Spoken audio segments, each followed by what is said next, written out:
যাওয়ার আগে মিলির সামনে দাঁড়িয়ে কড়া গলায় বলল, যে মানুষকে ছিনিয়ে নিয়েছিস তা সামলানোও শিখ। হুমা অন্য কারো জিনিসে বা মানুষের নজর দেয় না।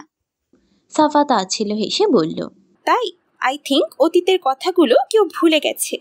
হুমা 2 হাত আড়াআড়ি ভাঁজ করে একইভাবে হেসে বলল, একদম তাই। আর আমি অতীতের কথা ভুলিনি। আমি অতীত ভুলে গেলে তোর দেওয়া কষ্টগুলোর হিসাব তুই এই জীবনে দিতে পারতি না। শরীরের আঘাতের কথা বলছি না, আত্মার আঘাতের কথা বলছি। আমার বেস্ট ফ্রেন্ড, আমার সবচেয়ে কাছের বান্ধবী, সে আমার সাথে 8 বছরের বন্ধুত্বটাও অবিশ্বাস করলো কেবলমাত্র তোর জীবনে 1.5 বছরের জন্য আসা একটি পুরুষের জন্য। জানিস কি, ধ্রুব থেকে তুই আমাকে বেশি কষ্ট দিয়েছিস। সাফার হাসিটা হঠাৎ মলিন হয়ে গেল, মুখটার ভাব পাল্টে গেল। সে ভেজা কণ্ঠে বলল, আর তুই যা করেছিস তা তো শত্রুর কাছ থেকেও আশা করা যায় না। তার কি শুধু আমার সাথে না, মিলির সাথেও, আমাদের সবার সাথে। একটা উপদেশ দেই, একটাও কটু কথা বলিস না সাফা। কোনোদিন যদি সত্য সামনে আসে তাহলে নিজেকে আর ক্ষমা করতে পারবি না।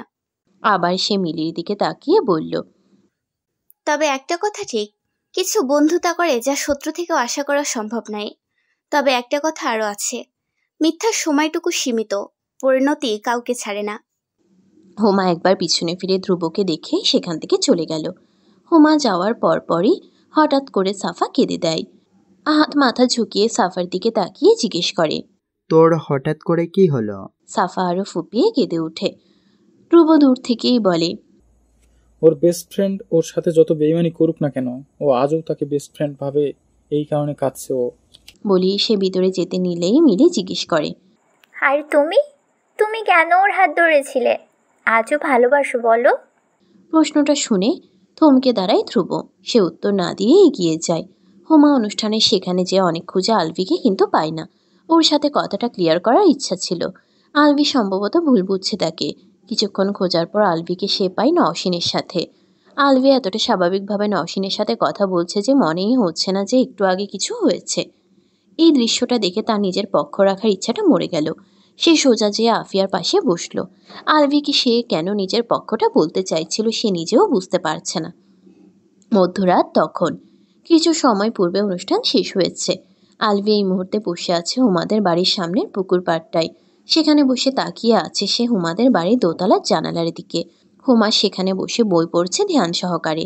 অন্য কোনো দিকে তার মোটেও ধ্যান নেই। হঠাৎ তার মনে হলো কেউ তার পাশে এসে বসেছে। সে পাশে তাকিয়ে দেখে ধ্রুবকে। ধ্রুবকে দেখে সে প্রথমে একটু হকচকিয়ে গেলেও নিজেকে সামলে নেয়। ধ্রুব তাকে বলল, তুই রাগ করিসনি তো আমরা যে এসেছি? আসলে আফিয়া আপু ফোন করে নিজে বলছিল না আসলে খারাপ দেখা যেত।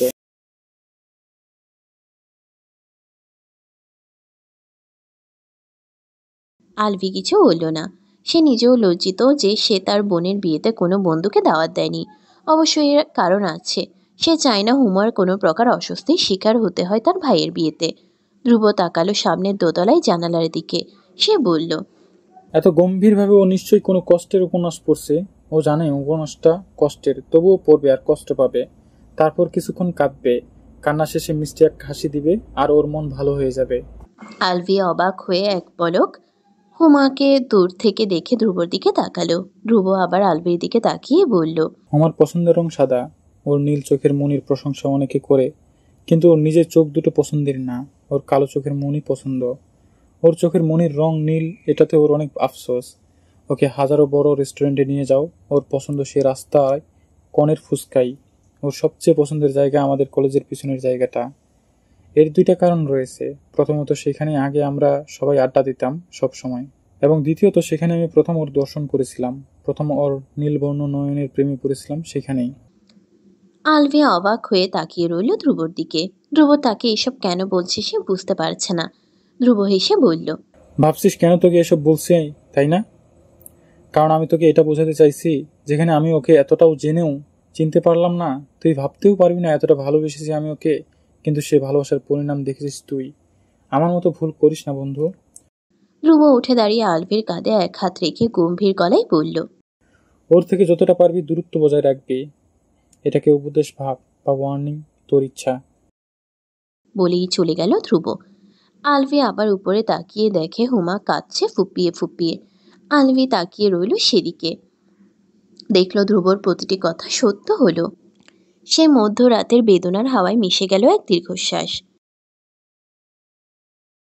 আফিয়ার বিয়ের 10 দিন হয়ে এলো। 1 সপ্তাহ হয়েছে আলভিরা ঢাকায় এসেছে এবং বিয়ের দিনে আলভির বন্ধু সবাই ঢাকায় এসে পড়েছে। তারা তো বিয়ের অনুষ্ঠানের জন্যও থাকেনি, কিন্তু হুমা আসেনি। আলভির মন যেন ছটফট করতে শুরু করলো তাকে দেখার জন্য, কিন্তু সে কিছুই করতে পারছে না। প্রতিদিন এই আশা নিয়ে আলভি ভার্সিটিতে যায় যে বাসে এসে হুমাকে দেখবে, কিন্তু প্রতি রাত এসে হতাশা ছাড়া আর কিছু পেল না। কিন্তু একদিন ঠিকই ভার্সিটিতে এক পলক দেখা পেল তার লালটুসির। সন্ধ্যায় জলদি করে বাসে এলো সে। এসে আশেপাশে দেখল, কিছুক্ষণ অধীর আগ্রহে অপেক্ষা করলো, কিন্তু হুমার দেখা পেল না। শেষমেশ সইতে না পেরে মায়ের কাছে গেল। সেই মুহূর্তে যেন সে দ্বিধায় কাচুমাচু হয়ে যাচ্ছিল। তাও নির্লজ্জের মতো জিজ্ঞেস করলো, মা, রাত হয়ে গেল তো? তো কি হয়েছে? তোকে রাতের খাবার দিই নেই? মা, তা বলছি না। হোম আজ ভার্সিটিতে দেখলাম, অর্থাৎ অর্থাৎ ও এসেছে, অথচ এখনো বাসায় ফিরেনি। তা একটু চিন্তা হচ্ছিল। মানে কি তুই জানিস না? কি জানবো? হুমা এলো 2 দিন হয়েছে। ও হোস্টেলে থাকছে। তোর বাবা 2 বার গেল হোস্টেলে, কিন্তু মেয়েটা আসবেই না। হঠাৎ করে কি যে হলো, আমি ভেবেছিলাম একটা মেয়ে বিদায় হলো তো কি হয়েছে, আর একটা মেয়ে তো আছে। এই বিষয়ে তোর বাবার আর আমার বেশ মন খারাপ। বেআইন আর মাহিনও হুমাকে নিয়ে চিন্তায় আছে। আমাদের সাথে থাকা অবস্থায় তারা নিশ্চিন্তেই ছিল। আলভির মাথায় রাগ চড়েছে। সে যেন রাগে কটমট করছে। সে দাঁতের সাথে দাঁত চেপে বলল, মা, আমি যাচ্ছি। কোথায় যাচ্ছিস? হোমাকে আনতে। ও আসবে না। আসবে, আমি আনবো। এখনই যাচ্ছি আমি। বাইক নিয়ে যাবি? এ কেমন প্রশ্ন মা? আর কিভাবে যাব? এত রাতে বাইক নিয়ে যাবার দরকার নেই। তোর বাবা আসুক, গাড়ি নিয়ে গেলেই হবে। উফ মা, কিছু হবে না। আমি এই যাবো আর এই আসবো, আর হোমাকে নিয়েই আসবো। মা বাধা দিলেও আলভি শুনল না। বাইক নিয়ে দ্রুত স্পিডে এগিয়ে গেল। হুমা পা দুলিয়ে খাটের পাশে বসে আছে। পাশেই জানালার ওপারে তাকিয়ে আছে। রাত অর্থাৎ অন্ধকার, অথচ চাঁদের আলো সকল অন্ধকার নিমিষেই দূর করে দিচ্ছে। হুমার পাশে এসে বসলো শ্রাবণী, তার রুমমেট। হুমার দিকে একটা কেকের প্যাকেট এগিয়ে দিয়ে বলল, এই নাও। হুমা মাথা ঘুরিয়ে শ্রাবণীর দিকে তাকালো। তার মুখে বিস্ময় দেখা গেল না, অথচ সে বিস্ময় ভরা কণ্ঠে বলল, কোথায় পেলে? আনিয়েছি। তাই বুঝি, কিন্তু কিভাবে? ড্রাইভার বাবা আমাকে দিল। সে না বাহির থেকে কিছু এনে দেয় না, এটা নিয়মের বাহিরে। টাকায় শত শত নিয়ম ভাঙে, এটা বড় কি? হুমা হাসলো। কেকের প্যাকেটটা নিয়ে তা ছিঁড়ে খেতে লাগলো। শ্রাবণী তার কণ্ঠে কিছুটা রাগ মিশ্রিত করে বলল, সাফা এমন করে ভাবতেও পারিনি তুমি এসেছো 2 দিন হয়নি, অথচ তোমার জীবনটা ছেঁড়া বেড়া করে তুললো। হুমা কিছু বলল না, খাবারের দিকে মনোযোগ দিল। শ্রাবণী আবারও বলল, আমি ভাবতাম যে ও ভালো মেয়ে, কিন্তু কি করলো তোমার সাথে?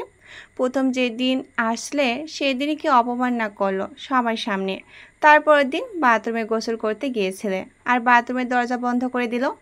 রেহাই পেলে দুপুরে। গত রাতে একবার খাবার নিয়ে গেল, আবার আজও। ওয়ার্ডেনের পছন্দ দেখে সেও কিছু বলে না। আবার হোস্টেলে অনেকে তার বান্ধবী দেখে তারাও বলে না, আর অনেকে বলার সাহসে পায় না। অসহ্য। হুমা খাওয়া শেষ করে এবার বলল, ও একসময় আমার বেস্ট ফ্রেন্ড ছিল। শ্রাবণী যেন আকাশ থেকে পড়ল। কিছুক্ষণ সে কিছুই বলতে পারল না। তারপর বহু কষ্টে বলল, বলো কি? আর ও এখন তোমার সাথে এমন করছে কেন? মানুষ নামক প্রাণীর সবচেয়ে বড় ক্ষুধা কি জানো? ভালোবাসা। মানুষের শরীরের জন্য যেমন খাবার প্রয়োজন, মনের জন্য তেমন ভালোবাসা প্রয়োজন। আমার প্রশ্ন কিন্তু অন্য কিছু ছিল। সাফার যখন 10 বছর বয়স তখন তার মা মারা যায়। 1 বছরের মাঝে ওর বাবা দ্বিতীয় বিয়ে করে। নতুন বইয়ের পেছনে সে এতই পাগল হয়ে যায় যে তার ছোট্ট মেয়েটার প্রতি যে কত অত্যাচার হচ্ছে তা সে দেখতে পারেনি। সাফা শুরু থেকেই প্রতিবাদী মেয়ে ছিল। ওর মা কিছু বললে উল্টো 5টা কথা শোনাতো। মহিলাটি এসব সহ্য করতে না পেরে সাফার বাবাকে উল্টাপাল্টা বুঝিয়ে তাকে হোস্টেলে পাঠালো। 3 বছরের মধ্যে সাফার মাঝে রাগ এতটাই জমেছিল যে ছুটিতেও সে বাসায় যেত না। তার বাবা যখন নিজের ভুল বুঝতে পেরে তাকে নিতে আসে তখনও সে যায়নি। 13 বছরের একটি মেয়ে একাকী জীবন ব্যয় করতে শুরু করলো। তার ভালোবাসার তৃষ্ণা কতটুকু হবে ভাবতে পারো? সাফা সে ভালোবাসার মাধ্যম অন্য কিছুকে বানালো। বন্ধু বান্ধব তার জীবন হয়ে গেল। সে তার বন্ধুদের হৃদয় দিয়ে ভালোবাসতে জানে, কিন্তু সে প্রেমটাও হৃদয় দিয়ে করতে জানে। জীবনে যখন প্রেম আসে তখন এক মানুষ তার পরিবার ও বন্ধুত্বের থেকেও প্রেমকে বেশি গুরুত্ব দেয়, বিশেষ করে প্রথম দিকে। কেউ যদি বলে এটা তার ক্ষেত্রে হয়নি, তাহলে আমি বলবো এর কারণ দুটি হতে পারে। এক, সে মিথ্যে বলেছে। দুই, সে মানুষ বন্ধুত্বের প্রতি আসলে নিষ্ঠাবান। সাফাও তার প্রেমকে বেশি গুরুত্ব দিল। এমন না যে আমাদের বন্ধুত্ব কমে গেল, কিন্তু প্রেম আর বন্ধুত্বের মাঝে সে প্রেমকে বিশ্বাস করলো, আর বন্ধুত্ব হেরে গেল। সে প্রেমে এতটাই অন্ধ ছিল যে বন্ধুত্বের মূল্য তার কাছে শূন্য হয়ে গেল। সাফা যেভাবে কাউকে হৃদয় থেকে ভালোবাসতে পারে, সেভাবে হৃদয় থেকে ঘৃণাও করতে পারে। সত্যি বলতে ওর ঘৃণায় এখন আমার কিছু যায় আসে না। আমি আজ এখানে শুধুমাত্র ওদের কর্মের পরিণতি ওদের দিতে এসেছি। তোমার কথাগুলো কেমন যেন কেমন? রহস্যময়। এই বললে ছাপার সাথে প্রতিশোধ নিতে এসেছো, আর এই আমি ওর ব্যাপারে খারাপ বললাম, আর আমায় ওর ভালোটুকু ওর কষ্ট বলছো। পরিণতি বলতে প্রতিশোধ বোঝায় না, তারা যা করেছে তার ফলাফল। যে যতটুকু অন্যায় করেছে আমি তাকে ঠিক ততটুকু ফল দিব, এর চেয়ে বেশিও নয় কমও নয়। সম্পূর্ণ কাহিনীটা আমি খুলে বলবে? হয়তো বলতে চাচ্ছ না। আসলে ঠিকই, আমায় জানোই কতটুকু। জানা অজানার কথা না, আমি কাউকে এ কথা বলিনি, এমনকি এ মুহূর্তে যারা আমার খুব কাছের বন্ধু বান্ধব তাদেরও না। বুঝেছি, ঠিক আছে। যখন এমন কাউকে পাবে যাকে দেখে মনে হবে তাকে তুমি বলতে পারো, তাকে অবশ্যই বলবে। বুকে লুকিয়ে রেখো না, এতে কষ্ট বাড়ে। এমন কেউ না। হবে, যাকে দেখে মনে হবে তুমি সারাটা জীবন তার সাথে কাটাতে পারবে। ছিল এমন একজন, কিন্তু সে আমার ভালোবাসার যোগ্য ছিল না, আর সে অতীত আমি ফিরে আনতে চাই না। আর ভবিষ্যৎ? শ্রাবণী দীর্ঘশ্বাস ছেড়ে বলল, অতীতের কিছু সম্পর্কের জন্য ভবিষ্যৎ নষ্ট করাটা কি ঠিক? একবার বিশ্বাস ভাঙলে কি আর আবার বিশ্বাস গড়ে ওঠে? একই জিনিস বারবার হবে এমন করে কথা নেই। ভয় হয়। কিসের ভয়? হারানোর ভয়, কষ্ট পাওয়ার ভয়। আর যদি এই ভয়ের কারণে পাওয়ার আগে তাকে হারিয়ে ফেলো, তখন কষ্ট পাবে না? হুমা উত্তর দিল না, কিন্তু মনে হলো মুহূর্তে তার বুকের গহীনে যে সুতো গিট বেঁধেছিল তা আস্তে আস্তে খুলতে শুরু করেছে। শ্রাবণী আবারও বলল, অতীত নিয়ে যদি বর্তমানে বসে থাকো, তাহলে মনে রেখো ভবিষ্যতে বহুত কিছু হারাতে হবে। সাফা রাতুলকে ফোন দিয়ে ব্যস্ত পেল। দুইবার ট্রাই করে আর মাথা ঘামালো না। জানালার পাশে যেয়ে দাঁড়ালো। বাইরের অবিকল অন্ধকারে চোখ বুলাতে বুলাতে দেখল এক ছেলে দারোয়ানের সাথে কি কথা বলছে। ল্যাম্পপোস্টের আলোয় তার চেহারাটা পরিষ্কার দেখা কঠিন। সে আরেকটু খেয়াল করে দেখল ছেলেটি আলভি। এক মুহূর্ত অবাক হলো আলভিকে দেখে, অন্য মুহূর্তে খুশি। সাফা তার ওড়না নিয়ে বাইরে যেতে নিলে প্রমা জিজ্ঞেস করলো, কোথায় যাচ্ছিস? নিচে আলভি এসেছে, ওকে দেখে আসি। এই মুহূর্তে কেন এলো? কে জানে, হয়তো আমার সাথে দেখা করতে এসেছে, না হয় তোর সাথে। আমার সাথে কেন দেখা করতে আসবে? এমনিতেই ভাত্তা দেয় না। আরে পুরুষ মানুষ কতদিন অ্যাটিটিউড নিয়ে থাকবে, এক না এক সময় মন গলবেই। কোনো মেয়ে পিছনে ঘুরলেই শুধু কয়েকদিন ভাব নেয়। আমিও তোর সাথে যাচ্ছি। প্রমা আর সাফা হোস্টেলের গেটের সামনে গেল। দারোয়ান কিছু বলতে যাবে এর আগেই সাফা বলল, আলভি, তুই এখানে কি করে? পরে বলছে, আগে ভিতরে ঢোকা। একটু দাঁড়া। সাফা দারোয়ানের সাথে কি ফিসফিস করলো কে জানে। দারোয়ান আলভিকে ঢুকতে দিল। মেন গেটের ভেতরে ঢুকতেই প্রমা বেরিয়ে এলো। সে হঠাৎ খুব লজ্জা পাচ্ছে। সেদিকে আলভির মাথা ঘামানি নেই। সে ফোন বের করে ফোন দিল। হুমার ফোন বাজতে দেখে আলভি ফোন করছে। সে শ্রাবণীর দিকে একবার তাকিয়ে আবার ফোনের দিকে তাকালো। আলভির হঠাৎ ফোন আসায় সে অনেকটাই অবাক, তাও সে ফোন ধরল। ফোন ধরতেই আলভি বলল, বাইরে আসো। বাহিরে আসবো মানে? হোস্টেলের বাইরে আসো। কেন? আমি তোমার হোস্টেলের বাইরে। হুমা জানালার দিকে উকি মারল। গেটের দিকে খুঁজছে, কেউ নেই। হুমা শক্ত গলায় বলল, টিটকারি করছো? কেউ নেই গেটের বাহিরে, আর আসারও দরকার নেই। আমি তোমার রুমে আসছি। মানে কি? আলভি ফোন কেটে দিল। হুমা জানালা দিয়ে উকি মেরে আলভিকে না দেখলেও আলভি হুমাকে ঠিকই দেখেছে। 3 তলার বাম পাশের 4 নং রুম। সে উঠতে শুরু করলো। সাফা যে পিছন থেকে কতবার ডাকলো হিসেব নেই, কিন্তু কে শুনে কার কথা। আলভির মাথায় যে পাগলামি চড়েছে তা সে নিজেই নিয়ন্ত্রণ করতে পারছে না, অন্য কেউ কি করবে। আলভি সোজা যেয়ে থামলো হুমার দরজার সামনে। দরজা খটখট দিল। দরজাটা খুলল শ্রাবণী। সে গার্লস হোস্টেলে এক ছেলেকে দেখে বরাবরই অবাক। হুমা পিছন থেকে আলভিকে দেখল। তাকে দেখেই হুমার চোখ দুটো গোলাকৃতির হয়ে গেল। সে ভেবেছিল আলভি মজা করছে, কিন্তু সে আসলেই এসে হাজির। হুমা বিস্ময় নিয়ে বলল, তুমি এখানে কেন? আলভি হুমার কথা পাত্তা দিল না।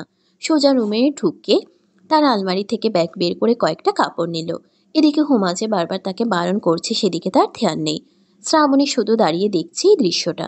সাফা আর প্রমাও এলো কিছুক্ষণ পর।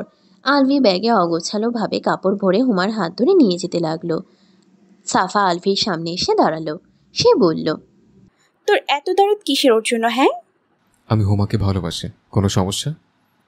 সাফা থমকে গেল কথাটা শুনে, তবে সে কিছু বলতে পারল না। আলভি হুমাকে টেনে নিয়েই গেল। হুমাও কিছু বলল না। আলভি বাইক চালাচ্ছে, হুমা তার পিছনে বসা। এর আগেও বাইকে সে আলভির পিছনে বসেছে, কাঁধে হাত রেখেছে, কিন্তু আজ যেন সব অন্যরকম। এই বাতাসের সাথেও যেন আজ অন্যরকম অনুভূতি মিশ্রিত, হৃদয় ঠান্ডা করার অনুভূতি। হুমা সারা রাস্তা কিছু বলেনি, এখন বলল, একটু থামবে?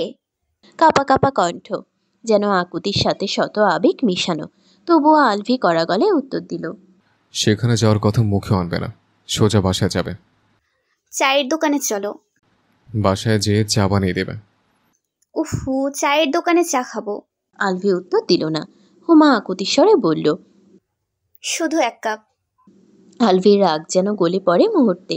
সে এক চায়ের দোকানের সামনে বাইক থামালো, নিজে নেমে 2 কাপ চা নিয়ে এলো। 1 কাপ হুমাকে দিল, অন্য কাপে নিজে চুমুক দিল। হুমা চা হাতে ধরলো, চুমুক দিল না। সে মৃদু স্বরে আলভিকে বলল, আচ্ছা, নিজের বন্ধুদের থেকে আমার সব জেনে আমায় ভালোবেসেছো? অন্য কিছু বলার সময় লুকিয়ে সে কথা শুনতে নেই। বারে, আমার সামনে বলে আমি শুনবো না? প্রেম যদি জেনে হতো তাহলে তোমার মতো আফাতকে গলায় ঝোলাতাম নাকি? বলেই নিজেই হাসলো আলভি। সে ভাবল হুমা কথাটাই রাগ করলো, কিন্তু হলো বিপরীত। সে মুখ মলিন করে বলল, আমি যদি বলি আমি তোমার সাথে কোনো সম্পর্কে জড়াতে পারবো না, তখন? আমি তো একবারে বলিনি সম্পর্কে জড়াতে। তাহলে তখন সাফাকে কি বললে? তোমায় ভালোবাসি। তোমার কথাগুলো তোমার ব্যবহারের মতোই পেঁচানো। কখন কি করো বা বলো বোঝা অর্থ মাথা ব্যথা। আগে আগে যে সম্পর্কগুলোতে ছিলাম সেখানে শুধু সম্পর্ক ছিল, ভালোবাসা ছিল না। বন্ধু বান্ধব সকলের সম্পর্কে জড়িয়েছে, তাই আমিও জড়ালাম। কিন্তু যখন থেকে তোমার প্রেমে পড়েছে তখন থেকে বুঝেছি যে যে রিলেশনে থাকা মানে ভালোবাসা হয় না, আর ভালোবাসা থাকলে রিলেশন করতে হয় না। তাই বুঝি। তুমি স্বাধীন পাখি, সারাদিন উড়ে বেড়াতে থাকো। যখন আমার দুয়ারে আসতে মন চাইবে চলে আসবে, আমি অপেক্ষায় থাকবো। হুমা আলভির কথায় যতটা মুগ্ধ হচ্ছে ঠিক ততটা অবাক হচ্ছে। এই মানুষটাকে প্রতিদিন নতুন করে চিনে সে, নতুন করে জানে, যেন এক রহস্যময় বই পড়ছে। প্রতি পাতা উল্টোয় আর এক রহস্য বের হয়ে আসে। সে রহস্যময় বইটি আলভি। প্রতি পাতা উল্টোয় আর নতুন করে তাকে জানে। আর হয়তো নতুন করে মাঝপথেই ভাবনার বিস্তার ঘটালো হুমা। আলভিকে চমকে দিয়ে বলল, ধ্রুবকে নিষ্ঠুরতার কথা বলেছিলাম। কি জন্য বলেছিলাম শুনবে? তোমার না বলার ইচ্ছে ছিল না। কিছুক্ষণ আগে জন্মেছে। মনটা চাচ্ছে তোমায় সব খুলে বলি, যা আজ পর্যন্ত কেউ জানে না, শুধু তুমি জানবে। কিন্তু বিশ্বাস করবে কিনা জানি না। না করলেই কি, অভ্যস্ত হয়ে উঠেছি সবারই অবিশ্বাসের পাত্রী হয়ে। আলভির উত্তরের অপেক্ষা না করেই হুমা বলা শুরু করলো, যেদিন সব ঘটনা শুরু হয়েছিল তার আগের রাতের কথা। আমি 7 বার ধ্রুবকে কল দিলাম, সে ধরছেই না। 2 মাস হতে এলো। ধ্রুবর কাছে আমার জন্য যে সময়ই নেই। এখন তো ফোন ধরার সময়ও হচ্ছে না। কলেজ থেকে কোথায় দৌড় দেয় কে জানে। সারাদিনে ফোন দিয়ে খোঁজও নেয় না।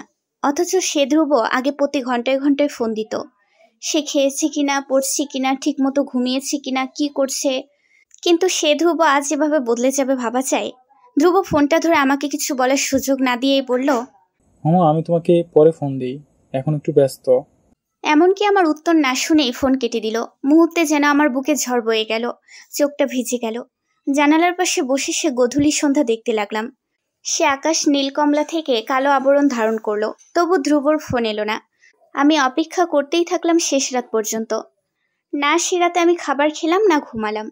পরের দিন কলেজে গেলাম। সাফা আমাদের ক্লাসরুমে এসে আমাকে খুঁজে বের করলো।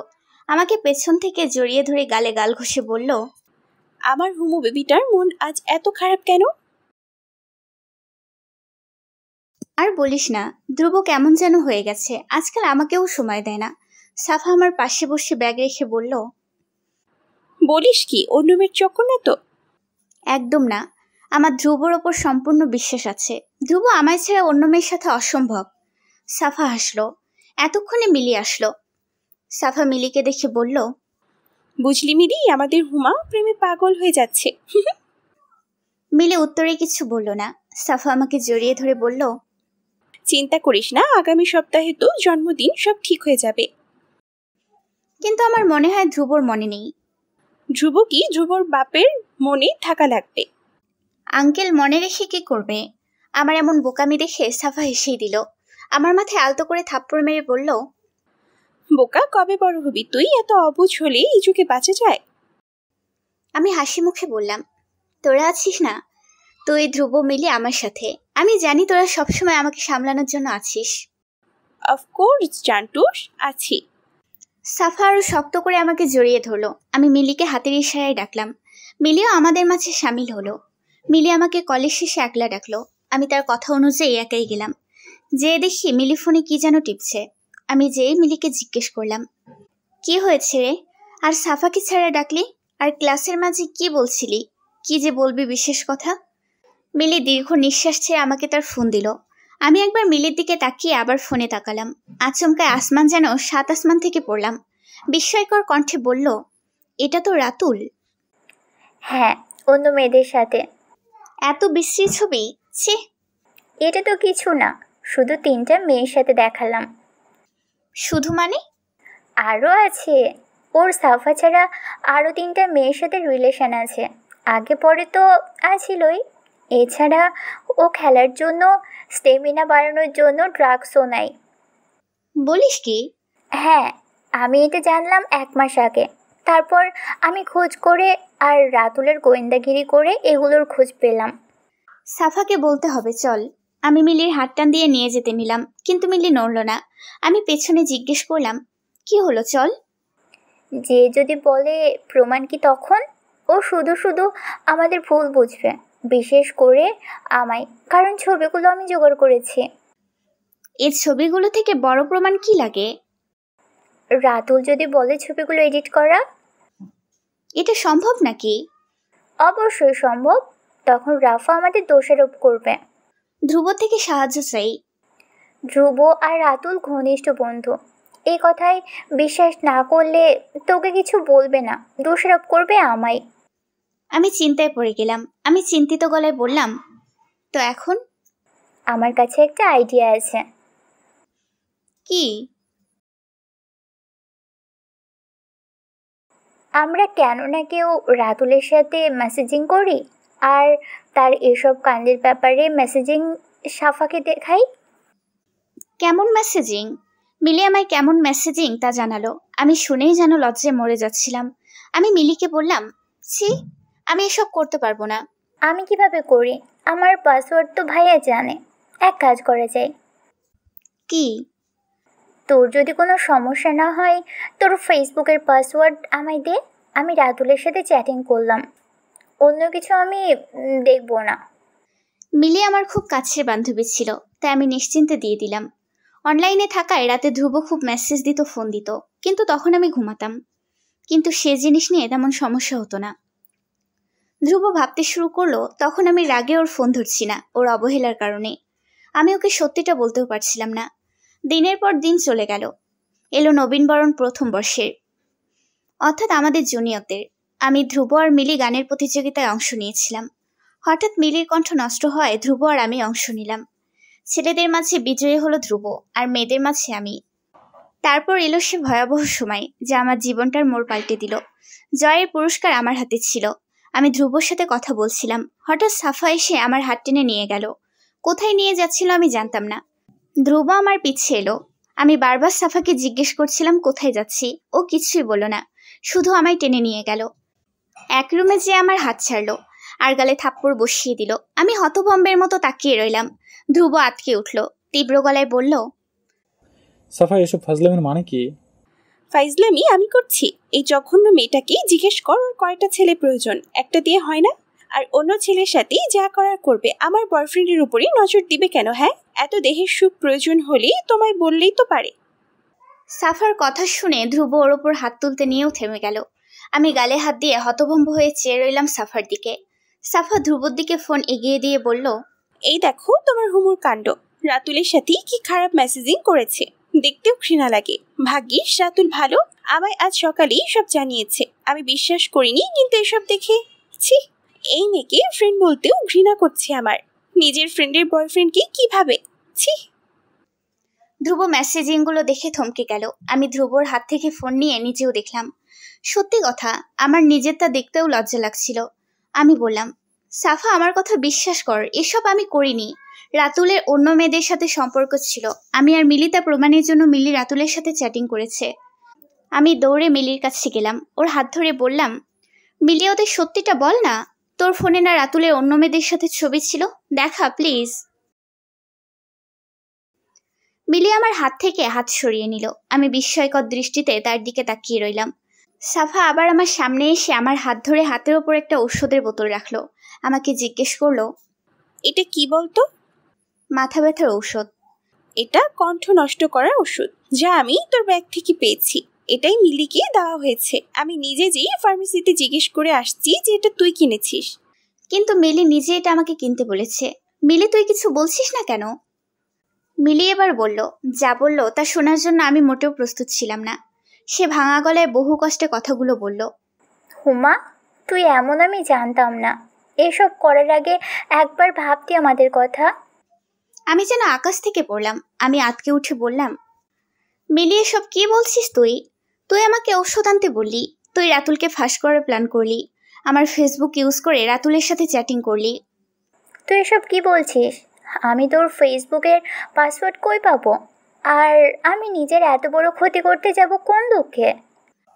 আমার সে মুহূর্তে শুধু একটাই সম্বল ছিল। আমি দৌড়ে ধ্রুবর কাছে যেয়ে ওর হাত ধরে কাঁদতে কাঁদতে বললাম, ধ্রুব, তুমি তো আমায় বিশ্বাস করো তাই না? বলো না ধ্রুব, তুমি আমায় বিশ্বাস করো? তুমি। ধ্রুব আমার দিকে তাকিয়ে শক্ত মুখ করে বলল, তোমাকে এই মুহূর্তে আমার চোখের সামনে দেখতেও আমার ঘৃণা হচ্ছে। আমি সে মুহূর্তে নড়ে উঠলাম। ধ্রুবর হাত ছেড়ে 2 পা পিছিয়ে গেলাম, ঠেকিয়ে গেলাম এক ব্রেঞ্চের সাথে। ধ্রুব আমার থেকে মুখ ফিরিয়ে নিল আর চলে গেল। সাফাও কাঁদতে কাঁদতে রুম থেকে বেরিয়ে গেল। আমার সে মুহূর্তে চোখ দিয়ে পানি বইছিল না। আমি আটকে গেছিলাম বিস্ময়ের চাদরে। রাতুল আমার সামনে এসে এক হাত পকেটে রেখে অন্য হাত আমার চিবুতে ধরে মুখ কুচিয়ে বলল, তুমি অবশ্য খারাপ ছেলে না, কিন্তু কলেজে নিজের রেপুটেশনটা ধরে তো রাখতে হবে, তাই না? সব কিছু ভালোভাবেই সাজিয়েছিলে আমার সত্যিটা সবার সামনে আনার, কিন্তু আফসোস তোমার ফ্রেন্ডই তোমায় ধোঁকা দিল। আমি মিলির দিকে তাকিয়ে মৃদু স্বরে জিজ্ঞেস করলাম, মিলি এসব কেন করলি, শুধু এইটুকু বল। মিলি সম্পূর্ণ স্বাভাবিক গলায় বলল, সব কেন তুই পাবি? ধ্রুবর ভালোবাসা, সাফার ফ্রেন্ডশিপ, শিক্ষকদের প্রশংসা, গানের পুরস্কার, আমিও তো সব কিছুতে ভালো। তাও সব তুই আমার থেকে ছিনিয়ে নিয়েছিস। ধ্রুবকে আমি ফার্স্ট ইয়ার থেকে পছন্দ করি, ওর জন্য কত কিছু করেছি, অথচ তুই কিছু না করে ওকে ছিনিয়ে নিলি। তোর ভাগ্য কেন সব জুটবে, এসব আমার লাগবে, তাই আমি একসাথে তো সব ছিনিয়ে নিয়েছি। আমি তখন কি বলবো বুঝতে পারছিলাম না। আমার চোখের সামনে দিয়ে মিলি আর রাতুল চলে গেল। আমি ধপ করে মেঝেতে বসে পড়লাম আর সম্পূর্ণ কক্ষ কাঁপিয়ে দেওয়া শব্দ করে কান্না শুরু করলাম। আমি পরে কলেজে 2 দিন যাইনি। 2 দিন পর গেলাম। সেদিন আমার জন্মদিন ছিল, আমার জীবনের সবচেয়ে জঘন্য জন্মদিন। কলেজে সম্পূর্ণ ব্যাপারে জানাজানি হয়ে গেছিল। কেউ আমার সাথে কথাও বলছিল না। কথা তো দূরের কথা, আমার সাথে এত বাজে ব্যবহার করেছে যে আমি ভাবতেও পারিনি। ব্যাগের ভেতর পানি ঢেলে দেয়া, আমার খাতা নষ্ট করা, এমনকি একদিন তো টিফিনে তেলাপোকাও রেখেছিল। আমি সব সহ্য করেছি, কিন্তু সহ্যের সীমানা তখন ভেঙে গেল যখন আমি বাথরুমে গিয়েছিলাম আর কেউ আমার বাথরুমে বন্ধ করে রাখলো। একটি রাত সেখানে কাটিয়েছি। আমি রীতিমতো অন্ধকার ভয় পেতাম। কাঁদতে কাঁদতে আমার দম বন্ধ হয়ে আসছিল। মাঝরাতে দরজা খোলা হলো। দেখি ভাইয়া, দারোয়ান আর ভাইয়ার এক পুলিশ বন্ধু। আমি ভাইয়াকে দেখে তাকে জড়িয়ে ধরলাম। সে রাতের পর থেকে আমার অন্ধকার পছন্দ। আমি অন্ধকারে থাকতেই ভালোবাসতাম। আমি আর কলেজে যাইনি, শুধু পরীক্ষা দিয়েছি। পরীক্ষায় ভালো রেজাল্ট করতে পারিনি। আমি পরীক্ষা দিয়েছি এই বেশি ছিল আমার জন্য। তারপর বন্ধ করেই থাকতাম। এর মধ্যে ভার্সিটিতে ভর্তি হই। যখন জানতে পারি ধ্রুব, সাফা, মিলি আর রাতুল সেই ভার্সিটিতে, আমি বদলি করার জন্য ব্যাকুল হয়ে পড়ি। কিন্তু তা হলো না। ভাইয়ের কাজের জন্য আমরা কুমিল্লা চলে যাই। ভাইয়া কখনো ঢাকায় কাটে, আবার কখনো গ্রামে। ভাইয়ার বিয়ের সম্পর্কে কথা বলার জন্য আমরা তোমাদের গ্রামের বাসায় যাই। সেখানে যখন আঙ্কেল তোমাকে আমাকে নিয়ে বাইরে ঘুরতে বলল, তোমার কি মনে আছে? আমরা হাঁটছিলাম, তুমি কথা বলছিলে, কিন্তু আমি কোনো উত্তর দিচ্ছিলাম না। অবশেষে তুমি কি বলেছিলে? তুমি মনে হয় চুপচাপ থাকতে পছন্দ করো। মা বলল তুমি নাকি সারাদিন অন্ধকার রুমে বসে থাকো। তোমার সাথে কি হয়েছে আমি জানি না, তবে এতটুকু বলবো, যতদিন অন্ধকারকে আপন করে রাখবে। আলো তোমায় আপন করবে না। যতদিন দুঃখকে আপন করে রাখবে, সুখ তোমায় ছুতে দেবে না। পৃথিবীতে সকলের দুঃখ থাকে, সে দুঃখের সাথে লড়াই করে চলতে হয়। সে দুঃখকে আপন করে নয়। জীবনের লক্ষ্য না থাকলে সে জীবন বাঁচার উদ্দেশ্য হারিয়ে ফেলে। তাই জীবনের একটা লক্ষ্য রাখো। আমি তখন হাঁটা বাদ দিয়ে দাঁড়িয়ে পড়লাম। তুমি আমায় পাশে না পেয়ে ফিরে তাকালে। সত্যি বলছি, সেদিন আমি আলো পাইনি, তবু অন্ধকার থেকে বেরিয়ে এলাম। তোমার কথা অনুযায়ী নিজেকে শক্ত করলাম, লড়াইয়ের জন্য প্রস্তুত করলাম। তুমি আমার সে অন্ধকার জগৎ থেকে বেরিয়ে আসার একমাত্র কারণ ছিলে। না জেনে তুমি আমার জীবনের মোড় ঘুরিয়ে দিলে, আমাকে নতুন জীবন দিলে। তারপর একদিন যখন তুমি তোমার বন্ধুদের ছবি দেখালে, আমি আমার জীবনের লক্ষ্য পেয়ে গেলাম। তারা আমার সাথে যা করেছে তার পরিণতি দেবার লক্ষ্য। আলভি হুমার দিকে তাকিয়ে রইল। বলতে বলতে হুমার চোখে জল এসে পড়েছে। আলভি হুমার চোখের জল মুছতে এগোলে হুমা বাইক থেকে নেমে আলভির বুকে ঝাপটে পড়ল। আলভি এক মুহূর্তের জন্য থমকে গেল। পরের মুহূর্তে চায়ের কাপ ভাঙার শব্দে তার ঘোর ভাঙল। সে আশেপাশে তাকালো। মানুষ ঘুরে তাদের দিকে তাকাচ্ছে। সেদিকে মাথা ঘামালো না। এক হাত হুমার পিঠে রাখলো, অন্য হাত দিয়ে হুমার মাথায় হাত বুলাতে লাগলো। হুমা আলভির শার্ট ভিজিয়ে ফেলেছে। সে কাঁদো কাঁদো কণ্ঠে জিজ্ঞেস করল, তুমি কি আমায় বিশ্বাস করেছো? আলভি উত্তর দিল না। হুমাও আর উত্তর চাইল না। হুমা বাসায় আসায় সবাই অনেক খুশি হলো, বিশেষ করে আলভির মা। সে তো অনেক রাত পর্যন্ত হুমার সাথে গল্প করে ঘুমাতে গেল। মধ্যরাতে দরজায় খটখট পড়ায় হুমা চোখ কসলাতে কসলাতে যেয়ে দরজা খুলল। আলভিকে দেখে কিছু বলতে যাবে এর আগেই আলভি তার মুখ চেপে রুমে ঢুকিয়ে দরজা বন্ধ করে দিল। হুমা আলভির মুখে হাত রাখায় কথা বলতে পারছিল না, তবে এক ধরনের আজব শব্দ করতে লাগলো। আলভি হুমার মুখ ছাড়ার সাথে সাথেই সে গভীর দু একটা নিঃশ্বাস ফেলে বলল, কি হলো? এমন করে এলে আর মুখ চেপে ধরলে কেন? আলভি হুমার বাহু ধরে দেয়ালে তার পিঠ ঠেকিয়ে দিল। হুমা সম্পূর্ণ নির্বাক। আলভি হুমার কাঁধের এক পাশে হাত রেখে আরেক হাত পকেটে রেখে তার দিকে একটুখানি ঝুঁকে হুমার চোখে চোখ রেখে বলল, ভাবলাম একটুখানি রোমান্স করে যাই। আমি তো তোমার প্রেমের প্রস্তাবে হ্যাঁই বলিনি, তারপর রোম্যান্স করতে এলেন? আপনার তো ভারী সাহস আছে দেখছি। প্রেম করলে সাহস আপনা আপনি জন্মে যায় লালটুচি। তাই নাকি? আন্টিকে ডাক দেই তাহলে। উফ, মোড়টা নষ্ট করবে না তো। হুমা ভেঙচি কেটে যেতে নিলেই আলভি হাত ধরে নেয়। এক টানে হুমার পিঠ তার বুকে মিশিয়ে নিল। হুমার এক হাতের আঙ্গুলের ফাঁকে ফাঁকে নিজের আঙ্গুল ভরে হুমার কানে ফিসফিস করে বলল, বলেছি না মুড নষ্ট করতে না। হুমার হঠাৎ নিঃশ্বাস ভারী হয়ে উঠতে শুরু করলো। শরীর ভিতর তুমুল বিদ্যুৎ বইছে। সে কাঁপা কাঁপা কণ্ঠে বলল, আমি কিন্তু হ্যাঁ বলিনি। না কোথায় বলেছ? এতটা রোমান্টিক হবার প্রয়োজন নেই, এসব বাজে স্বভাব ছেড়ে দাও। আলভি হুমার চুলে করা বেনি আঙ্গুল দিয়ে খুলতে খুলতে সম্পূর্ণ খুলে দিল।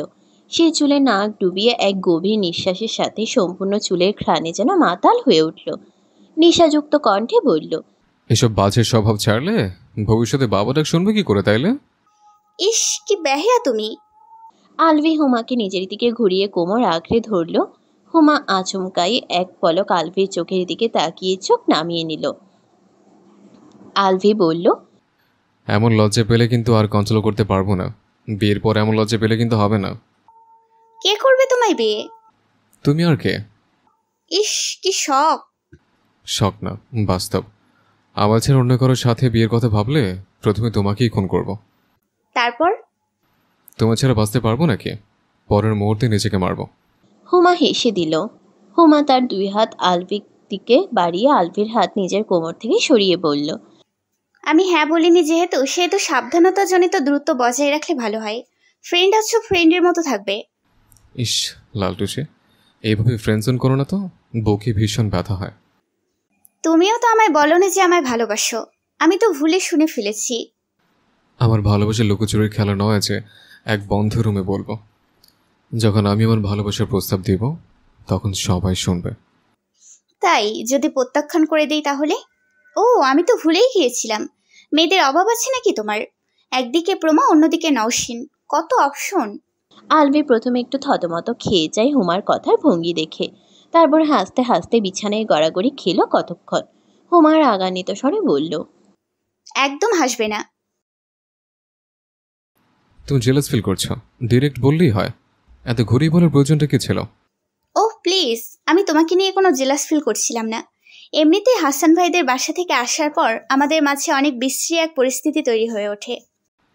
সেদিন বেশি করে ফেলেছিলাম, লজ্জায় কথা বলতে পারছিলাম না। আজও হয়তো করছে, কিন্তু আজ তেমন লজ্জা লাগবে না, কারণ সেদিন জানতেন আমার মনের কথা, আজ জানো। আলভি হুমার এক হাত ধরে জোরে টান দেয়। হুমা একটু কাছে চলে আসে আলভির, একটু বেশিই কাছে। একে অপরের উষ্ণ নিঃশ্বাসের ছোঁয়াটুকুও পাচ্ছে। হৃদয়ের তীব্রতা বাড়ছে। আলভি হুমার এক হাত দিয়ে হুমার কাঁধের এক পাশ আলতো করে ছুঁয়ে দেয়। আমি জানি না তুমি আমায় ভালোবাসো কিনা, তবে এতটুকু জানি তুমি আজ আমায় ভালো না বাসলেও আমি আমার সর্বোচ্চ চেষ্টা করব। আমি আজ তোমায় যেমন ভালোবাসি, ভবিষ্যতে জানো তুমি আমি ততই ভালোবাসো। হুমার বুকটা কেঁপে ওঠে আলভির কথায়। সে চায় আলভিকে ভালোবাসতে, নতুন করে জীবন শুরু করতে, নতুনভাবে বিশ্বাস করতে কাউকে গভীরভাবে, তবে পারে না। ভয় হয় তার, আবারও দহন সইতে পারবে না সে, আবারও চায় না সে পুরে ছারখার হতে। সে ভালোবাসার দহনে হুমা নিজেকে সামলায়, গভীর নিঃশ্বাস ফেলে নিজেকে স্বাভাবিক করে নেয়। ঠোঁটের কোণে প্লাস্টিকের হাসি ঝুলিয়ে আলভির হাত ধরে বলে, ঠিক আছে রোমিও সাহেব, আজ আপনি বিদায় হন। কাল সকালে এইসব ডায়লগ মারতে আসেন। এখন যেয়ে ঘুমান। হুমা এক প্রকার জোর করে আলভিকে রুম থেকে বের করলো। পরের দিন ছাদে বসে আছে ধ্রুব, আহাত, মিলি, রাতুল ও সাফা। এই ছাদে তারা ছাড়া কেউ আসে না, বলা যেতে পারে কেউ আসতে পারে না। কারণটা হলো সবসময় গেটে তালা দেওয়া থাকে, আর চাবিটা কর্তৃপক্ষের কাছেই থাকে। আলভি আর আহাত মিলে চুপি চুপি চাবিটা ডুপ্লিকেট বানিয়েছে। সবার চোখে মুখে গম্ভীর ভাব। আলভি ছাদে এসে হাসি মুখে বলল, বাহ, সবাইকে দেখে আজ একসাথেই পেলাম। কেউ উত্তর দিল না। আলভি আহাদের পাশে যেয়ে বসলো, বলল, সবাই মুখ কেমন করে রাখছিস কেন, কি হয়েছে বলবি? সাফা মুখ ঘুরিয়ে নিল। রাতুল বলল, তুই জানিস না কি হয়েছে? তুই হুমাকে কিভাবে ভালোবাসতে পারিস? কেন, ভালোবাসার জন্য কি আগে ফর্ম ফিল আপ করতে হয় নাকি? আলভি, তুই জানিস না হুমা আমাদের সাথে কি করেছে? জানি না তো, আমি তো আর তোদের সাথে ছিলাম না, নিজের চোখ দিয়ে কিছু দেখিনি, জানবো কি করে? তুই ওর প্রথম প্রেমে পাগল হয়ে গেছিস। ভুল বলিস নে। সাফা আলভির সামনে যেয়ে তার হাত ধরে বলল, দেখ, তুই আমার ভাইয়ের মতো। আমার আপন কোনো ভাই নেই, আর আমার বাবার দ্বিতীয় স্ত্রীর ছেলেদের আমি কখনো ভাই হিসেবে মান্য করিনি। তুই ধ্রুব, আহাদ আমার কাছে আমার আপন ভাই থেকে কম না। আমার রাতুল আর মিলির কথা বাদ দে, ও ধ্রুবকে অনেক কষ্ট দিয়েছে। আমি চাই না তুই সে কষ্ট ভোগ করিস। হুমা আমাদেরকে ফ্রেন্ড হিসেবে ধোকা দিয়েছে মানলাম, ধ্রুবর কষ্ট আমার থেকে অনেক বেশি, আর আমি তোকে জেনে শুনে সে কষ্ট ভোগ করতে দিই কিভাবে বল? প্রমা অনেক ভালো মেয়ে, তোকে খুব পছন্দ করে, তুই ওর সাথে সুখে থাকবি, বিশ্বাস কর। আচ্ছা, তুই ধ্রুব আর হোমোর রিলেশন করিয়েছিলে তাই না? কেন করিয়েছিলে? কারণ হুমা তখন আমার আমার বেস্ট ফ্রেন্ড ছিল, আর আমি জানতাম ধ্রুব ওকে অনেক লাভ করে। কয় বছর থেকে তোদের বন্ধুত্ব? পঞ্চম শ্রেণী থেকে। মানে 8 বছর, ঠিক না? হ্যাঁ।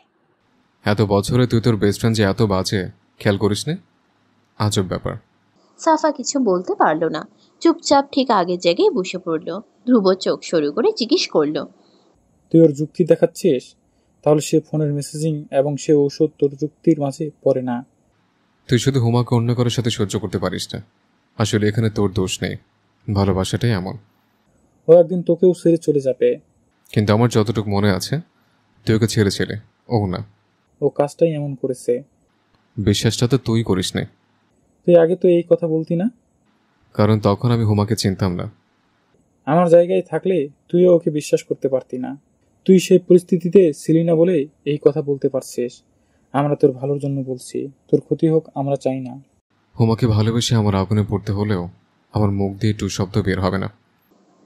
কথাটা শুনেই ধ্রুবর রাগ উঠে গেল। সে বলল, ও তোকেও ইউজ করে ছেড়ে যাবে।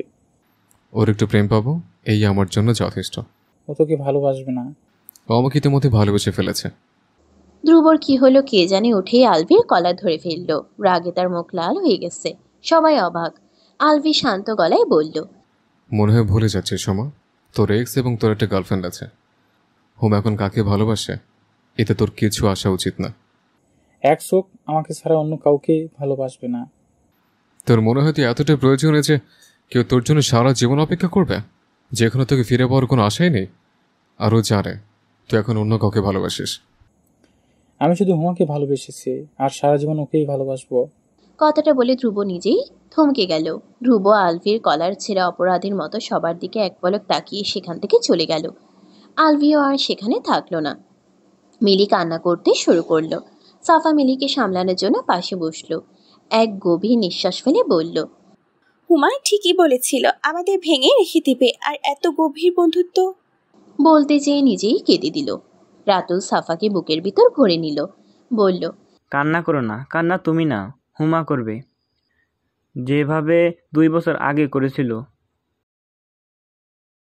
আহাদেরও আর সে মহলে থাকার ইচ্ছা হলো না। সে নিচে নেমে এলো। আখি হুমার কথা শুনে লাফিয়ে উঠল। হুমাকে জড়িয়ে ধরে বলল, আমি জানতাম এমন কিছু হবে। আস্তে মা, আস্তে। আমি এত এত খুশি না। ওয়েট, খুশি না আবার খুশিও। উফ, বুঝতেছিস না কি হয়েছে বলবি? দেখ, আমার আলভিকে নিয়ে কোনো সমস্যা নেই। আলভি হলো ওর বন্ধু বান্ধব নিয়ে। আমি বুঝি ওরা আমায় দেখতে পারে না। আর ধ্রুবর সাথে তো এই জন্যই চিন্তায় আছি, ওকে হ্যাঁ বলবো কিনা। আরে ওদের জন্য না, তাহলে ওই আহাদের বাচ্চার জন্য। আলভি আমার দুলাভাই হলো, ওই বদের হাড্ডিকে হ্যান্ডেল করতে হবে। ওর সাথে তোর আবার কি হয়েছে? ওই বদের কথা আমার সামনে নিবি না। শোন, কাল রাত টাইমে আসিস। আমার জন্মদিনের পার্টিতে যেন কোনো প্রকার দেরি না হয়। ওকে, উজ্জ্বলা সাকিবের সাথে এসে পড়ব। একদম না, তুই আগে আসবি। আমি আগে এসে কি করব? উজ্জ্বল, কালকে এত লজ্জা পাচ্ছিস কেন বল? কাল উজ্জ্বলকে আমার জন্মদিনে আমার মনের কথা বলবো। তার মানে তুই ওকে পছন্দ করিস? কবে থেকে? কলেজ থেকে শুধু বলা হয়নি, আমি ভেবেছিলাম ও বলবে, কিন্তু ব্যাককলটার কিছুই বুঝে না। হুমা হেসে আখিকে জড়িয়ে ধরল। বাসায় যেয়ে হুমা জানতে পারলো আলভি রাত কাটাবে আহাদের বাসায়। ফোন খুলে দেখে আলভির কয়েকটা মেসেজ ও ফোন ব্যাক করলেও আলভি ব্যস্ত থাকায় কথা হলো না। আলভিকে আখির জন্মদিনে উজ্জ্বলকে প্রপোজের কথাটা বলা উচিত ছিল। এর আগেও কিছু কথা লুকিয়ে অনেক বড় কিছু হারিয়েছে। ভাবতেই তার মনের ভিতরটা কু ডাকতে শুরু করলো। আগের জন্মদিনের দিন হুমা আখিকে আয়নায় দেখে বলল, হাই, আজ তো উজ্জ্বল শেষ। হুপ, আগে বেশি বলিস না, আমার তো ভয় করছে। ভয়ের কি হলো? জানি না, কিন্তু হার্টবিটটা বেড়ে যাচ্ছে। মনে হচ্ছে এই বোম করে ফেটে গেলে উড়ে যাব আমি। যাহ পাগল। আচ্ছা, তুই রেডি হয়ে গেছিস? আমি রেডি হব কখন? দাঁড়া, আমি তোর ড্রেস এনে দিই, মায়ের কাছে রাখছি। তোর লাগবে না, আমি নিয়ে আসি। তোর গাউন শুধু শুধু নষ্ট হয়ে যাবে। যেতে পারবি তো? পরবো না কেন? এ ঘরে 18টা রুম, তাই যৌথ পরিবার বলে কথা। আরে চিন্তা করিস কেন, না পাইলে কাউকে জিজ্ঞেস করে নিব। আঁকি না করলেও হুমা জোর করে গেল। যে যেন ফেসে গেল। রুমই খুঁজে পাচ্ছে না সে। প্রথমে এসে আখির বাড়ি দেখেই থমকে গিয়েছিল হুমা। বাড়ি না, যেন মনে হলো মহল, শহরের কিছুটা ভিতরে। আসতেই দেখে বিশাল এক বাগান। আখিকে দেখে কখনো মনে হয়নি সে এত ধনী। সাদা সিধা পোশাক, ব্যবহারটাও এমন, কখনো ভাব দেখায়নি। বাড়িতে ঢুকেই দেখে বিশাল বড় ড্রয়িং রুম। সেখানে একজন বুড়ো লোক, দুজন মাঝবয়সী পুরুষ কথা বলছিল। হুমা যেয়ে তাদের সালাম করলো। একজন মাঝবয়সী নারী চায়ের ট্রে নিয়ে এলো। জানতে চাইলো কে সে। হুমা কিছু বলার আগেই আখি এসে হুমার কাঁধে হাত রেখে জানালো হুমা তার বান্ধবী। নারীটি আখির মা। সে বিনয়ের সাথে হুমাকে গ্রহণ করলো, কিন্তু বুড়ো লোকটি তাকে গ্রাহ্য করলো না। এমনকি আখির দিকে তাকিয়ে চোখ সরু করে বলল, এখানে ব্যবসার কথা বলছি, মেয়েদের এখানে কিসের কাজ? রুমে যাও। হুমা আখির দাদার কথা শুনে অনেকটা অবাকই হলো। পরবর্তীতে আখি তাকে জানালো তার দাদা মেয়েদের এত গুরুত্ব দেয় না, এমনকি তাদের আদরও করে না। তাদের কথার কোনো দাম নেই। মেয়ের জন্ম মানে তাদের পরিবারের কাছে বোঝা। লালন পালনে কোনো খুঁত নেই, কিন্তু তাদের ইচ্ছার কোনো গুরুত্বও নেই। তারা 5 চাচাতো বোন আর 1 ভাই। 3 বোন আখির বড়, আর আখি তাদের পরিবারের একমাত্র মেয়ে যে ভার্সিটিতে পড়ছে। না হয় তার সব বোনের স্কুলে থাকতেই বিয়ে হয়েছে। আখির কথা শুনে হুমা খানিকটা অবাক হলো। আজও মেয়েদের এত অবহেলা করা হয় সে জানতো না। এক সময় ছিল তার মনে হতো তার থেকে বেশি কষ্টে আর কেউ নেই। অথচ আজ সাফা আর আখিকে দেখলে নিজেকে কত সুখী মনে হয়। হয়তো তাদের থেকেও কষ্টে জীবনযাপন করা হাজারো মানুষের অস্তিত্ব আছে পৃথিবীতে। অথচ আমরা নিজের ছোট একটু দুঃখকেও বিশাল করে দেখি। হুমা রুম খুঁজছিল, মনে হয় ভুল দিকে চলে এসেছে। আচমকাই হ্যাচকা টান অনুভব করলো হুমা। এক অন্ধকার রুমের ভিতর টিমটিম আলো, তার মুখের উপর কারো হাত। সে ভয়ে শব্দ করছিল, কিন্তু পরে আলফির আওয়াজ শুনে থেমে গেল। আলফি হালকা আলোতে হুমাকে নিয়ে গেল। আলোটা আসছে জানালা দিয়ে। হুমা জিজ্ঞেস করল, তুমি এখানে কি করো? আসতে বলো, কেউ শুনলে বিপদ। তুমি এখানে কি করো? জন্মদিনে এসেছে। আখি তোমাকে ডেকেছে, কিন্তু আমায় তো বলেনি। আখি না, আহাদ। আহাদ? হ্যাঁ, কেন? আখি তোমায় বলেনি আহাদ আর আখি যমজ ভাই বোন? কি? আহাদ আর আখি ভাই বোন? আলফি হুমার মুখে হাত দিয়ে থামালো। নিজের ঠোঁটে আঙ্গুল রেখে ইশারায় বলল, আস্তে। আহাদের পরিবারে কেউ তোমায় আমায় এভাবে দেখলে সর্বনাশ। যাই হোক, তোমাকে এমন হতদম্ব ভঙ্গিতে অনেক কিউট লাগে, মনটা চায়। সম্পূর্ণ বাক্য বলার আগেই হুমা আলভির পায়ের পাতায় লাথি দিল। আলভি পা ধরে লাফাতে শুরু করলো। চিৎকার করতে চেয়েও পারল না। হুমা বলল, এরপর আজেবাজে কথা বললে আরো জোরে লাথি দিব। আলভি সোজা হয়ে দাঁড়িয়ে কপাল কুঁচকে জিজ্ঞেস করল, বিয়ের পরেও না? আরেকটা লাথি দিব? এখন তো খারাপ কিছু বললাম না। উফ, সত্যি বলতো, আহাদ আর আখি ভাই বোন? হ্যাঁ, তাও যমজ। আখি অবশ্য আহাদের 5 মিনিটের বড়। আখি আমাকে কিছু বলেনি কেন? তুমি নিজের কথা বলছো? সাকিব আর উজ্জ্বল আহাদের কথাটা জানে বলে আমার সন্দেহ। বলো কি? ওরা তো কয়েক বছর হলো আখির সাথে বন্ধুত্ব। আখি আর আহাদ জন্মের শত্রু, একে অপরকে সহ্য করতে পারে না। কিন্তু আহাদ আড়ালে আখির খুব যত্ন নেয়, হয়তো আখির ক্ষেত্রেও তাই। শত্রু কেন? আহাদের দাদা বাবার জন্য। আহাদের বাপদাদা ছেলের জন্য অস্থির, ছেলে তাদের বংশে এগোবে, তাই আহাদের ছোট থেকে অনেক আদর। আহাদ সব জিনিসে আখির থেকে খারাপ হলেও আখির যোগ্যতার কখনো প্রশংসা পায়নি, অথচ আহাদের অক্ষমতাও সে প্রশংসা গুটিয়েছে। আর অন্যান্য বোন বড় অথবা ছোট বলে তারা তাদের একমাত্র ভাইকে খুব আদর করে। কিন্তু আখি নিজের আর আহাদের মাঝে ভেদাভেদ দেখে সে আহাদ থেকে দূরে সরে আসে। সমবয়সী বলে ভেদাভেদ বেশি বোঝা যায়। আহাদও তার অভিমানের দায়ে কখনো আখির সাথে সব মিটমাটের চেষ্টা করেনি। কিন্তু আমি ওর সাথে থাকি তো জানি যে আহাদ আখিকে খুব ভালোবাসে। আমরা কিছু করতে পারি না? সময়ের কষ্টে সময়ই ভরবে, দুজনে একে অপরের ভালোবাসা বুঝবে। সময়ের উপর সব ছেড়ে দাও। তোমার মনে হয় এটা ঠিক হবে? অবশ্যই হবে। এখন ওসব বাদ দাও, আমাকে একটা আদর করে দাও না লালটুসি, ব্যথা পেয়েছে। আলভি কাছে আসতেই হুমা আলভির পায়ে আরেকটা লাথি মেরে দিল দৌড়। আলভির আহাদের রুমে গেল। আহাদ আয়নার সামনে চুল স্পাইক করতে করতে বলল, কোথায় গেছিলি? হুমার সাথে দেখা করতে। ও, এত জলদি এলো? ভাই, সব ঠিক মতো হবে তো? হবে, হবে ভাই, হবে। তোর পরিবার থাকবে না তো? আরে না, শোন, আমার পরিবার কেক কাটার পর মসজিদে আর মাদ্রাসায় যাবে মিলাদ দিতে। ঘরে শুধু আমরা থাকবো। যাক, তাহলে তো হলো। ভাই, আমার না খুব ভয় করছে। ওকে প্রপোজ করার আন্দাজটা ঠিক আছে তো? তোকে এখন জানলা দিয়ে ফেলে দেবো এক কথা বললে।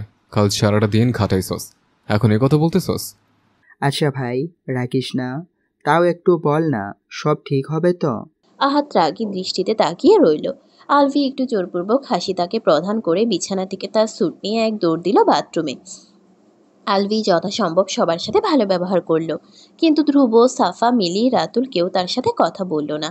আহাদ দুই দিকে সামলাতে সামলাতে কাহিল। আখি এসে হুমাকে খুঁজছে। সাকিবকে একা দেখে জানতে পারলো হুমা ও উজ্জ্বল এক কাজে বাইরে গেছে।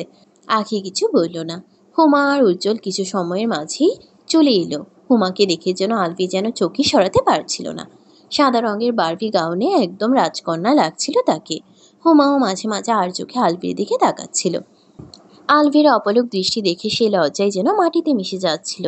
ধ্রুব তা খেয়াল করলো। নিজের রাগ সামলানোটা তার পক্ষে যে এতটাই কষ্টকর সে জানতো না, তবুও সে সামলিয়ে নিল। কেক কাটা হলো কিছু মুহূর্ত পর। প্রথমে কেক কাটলো আহাদ, তারপর আখি। কেক কাটা শেষে আহাদ ও আখির সম্পূর্ণ পরিবার বাইরে চলে গেল। সাথে সাকিব আর উজ্জ্বলও কোনো কাজে বাইরে গেল। সবাই সবার মতো কথা বলছিল। এর মাঝে লাইট অফ হয়ে গেল।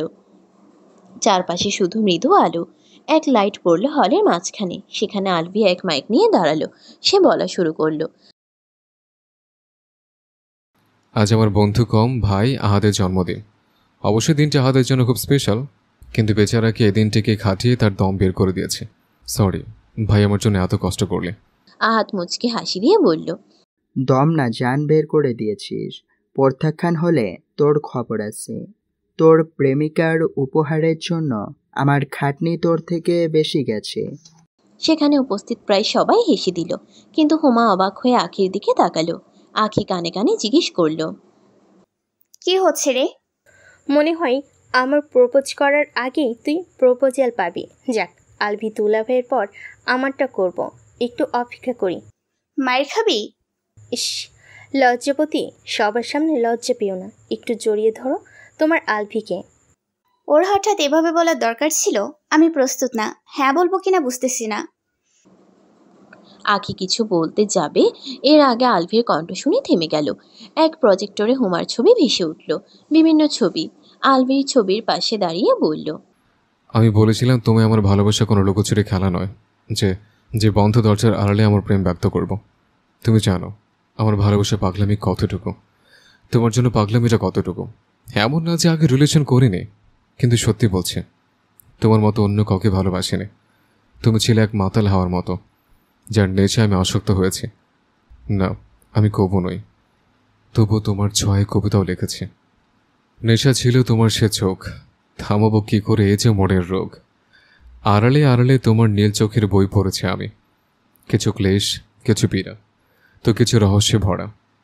সব পড়েছি আমি, কিন্তু বুঝেছি শুধু একটি কথা, তোমার সে মন আজও ভালোবাসার তৃষ্ণায় ভরা। নেশা ছিল তোমার সে চোখ, ডুবে ডুবে গেছি সে নীল সমুদ্রের তীব্র ঢেউতে, শুধু ভেসেছি তোমার ভালোবাসার তরিতে। নেশা ছিল তোমার সে চোখ, আর আমি সে নেশা আসক্ত হয়েছি।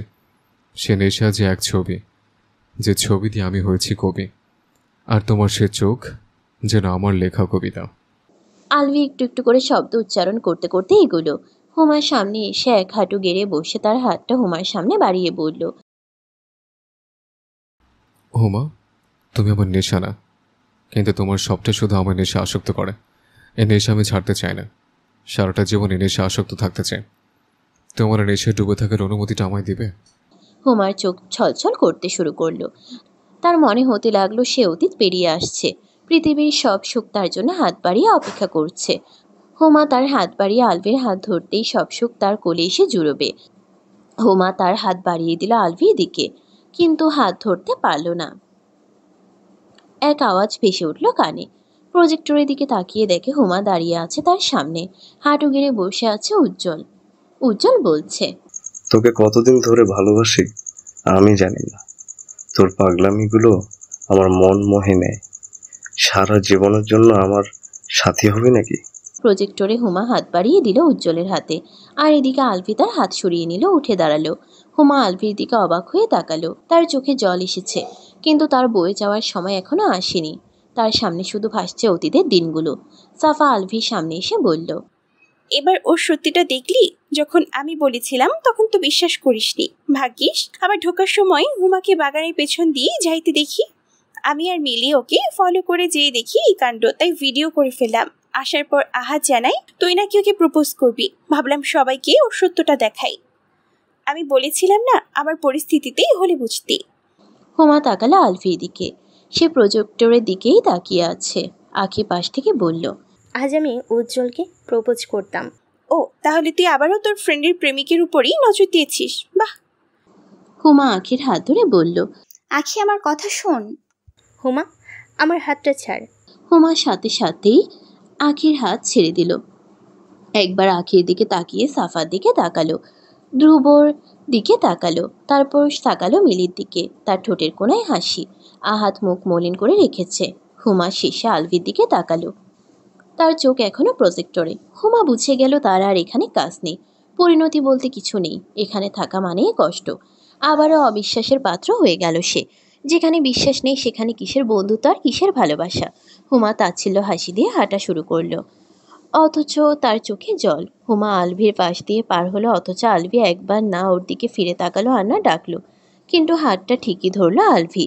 হুমা মাথা ঘুরিয়ে পিছু তাকালো, কিন্তু আলভি একইভাবে দাঁড়িয়ে বলল, ধ্রুব, তুই বলেছিলি আমি তোর পরিস্থিতিতে না হলে বুঝতে পারবো না।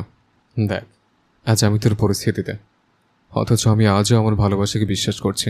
হুমা আলভির কথা শুনে থমকে গেল। আলভি পিছু ঘুরে হুমার হাতটা তার দুই হাতের মুঠোয় নিয়ে বলল, তুমি যে হাত কখনো ধরতে পারোনি, তোমার সে হাত সারা জীবন ধরে রাখবো আমি। তুমি বলেছিলে আমি তোমার অন্ধকার জগৎ থেকে বের করে এনেছি, কিন্তু আমি তোমার আলো হতে চাই। সে আলো, যে আলো তোমার প্রতিটি পদক্ষেপে তোমার সাথে থাকবে, প্রতিটি দুঃখে কষ্টে প্রতিটি পরিস্থিতিতে, যে তোমার মনে কখনো অন্ধকারে হতে দিবে না। হুমার চোখে খুশি জল এসে পড়ল। সাফা বলল, তুই প্রেমে পাগল হয়ে গেছিস আলভি, সত্য তোর সামনে, তাও দেখতে পারছিস না। আখি সাফাকে কাঁধে হাত দিয়ে ডাকলো। সাফা পিছু ফিরতে আখি জোরে এক চড় তার গালে বসিয়ে দিল। সেখানে সবাই অবাক। আখি বলল, আমি হুমাকে হাত এর জন্যই ছাড়তে বলছি যেন তোকে কষে চর মারতে পারি। লজ্জা লাগে না সবার সামনে আমার বান্ধবীকে নিয়ে এমন কাণ্ড করতে? একসময় হুমানা তোর বেস্ট ফ্রেন্ড ছিল, এই তোমার ফ্রেন্ডশিপ। ভাগ্যিস তোর সাথে আমার বন্ধুত্ব শেষ হয়ে গেছে, না হয় আমাকেও এভাবে অপমান করতে। আমি ভুল করেছি, কিছু জানিস? জানিস ও কি করেছে? আমার বয়ফ্রেন্ডকে ছিনিয়ে নেওয়ার চেষ্টা করেছে, ওর স্বপ্ন নষ্ট করেছে, আমার কাছ থেকে আমার বেস্ট ফ্রেন্ডকে ছিনিয়ে নিয়েছে। এরপর আমি ওকে ছেড়ে দেব? যে বয়ফ্রেন্ড যে অন্য মেয়েদের সাথে সম্পর্ক করে।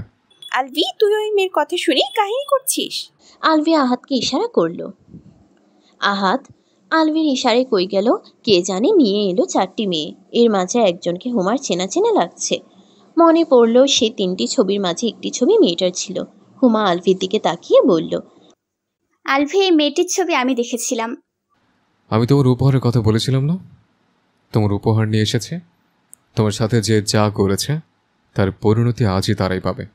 আলভি রাতুলের কাছে গেল। রাতুলের সামনে যেয়ে বলল, তুই কিছু বলতে চাস? রাতুল যেন ভয়ে কুকড়ে গেছে। এসির মাঝেও তার মাথা দিয়ে ঘাম ঝরছে।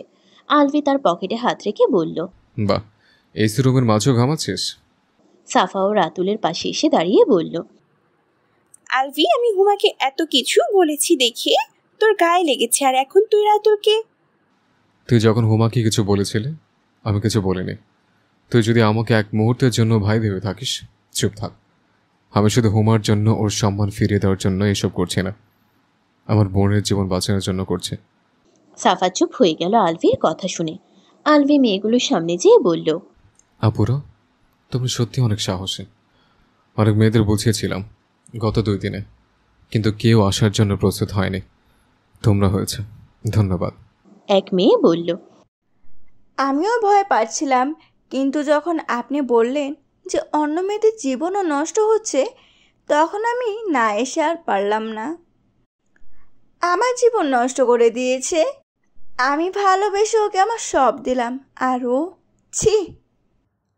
আমি এই জানোয়ারের জন্য পুলিশের কাছেও গেছিলাম, কিন্তু টাকা দিয়ে মুখ বন্ধ করে দিয়েছে। আর শুধু এই কুত্তা না, ওর এক গ্রুপ আছে, তারা সবাই একসাথে মিলে একবার এক মেয়ের জীবন নিয়ে খেলে। এখানে আসতে আমার ভয় কিসের? সারা ফেসবুকে আমার সম্মান ডুবিয়ে ছাড়ছে। আমার মা বাবা আমার সাথে কথা বলে না। এই জানোয়ারকে খুন করতেও আমার দ্বিধা নেই। অন্য একজন আমি শুধু দীর্ঘশ্বাস ফেলে এখানে বলল, আমার মৃত বাচ্চার শান্তির জন্য এসেছি এবং আমার পাপের প্রায়শ্চিত্ত করতে এসেছি। কারো মিষ্টি কথায় নিজের সতীত্ব হারিয়ে যে পাপ করেছি, তার থেকেও বড় পাপ করেছি একটি হত্যাতে সম্মতি দিয়ে। আমি আজও রাতভর ঘুমাতে পারি না। মনে হয় কেউ আমাকে বলছে, মা, তুমি আমাকে কেন মারলে?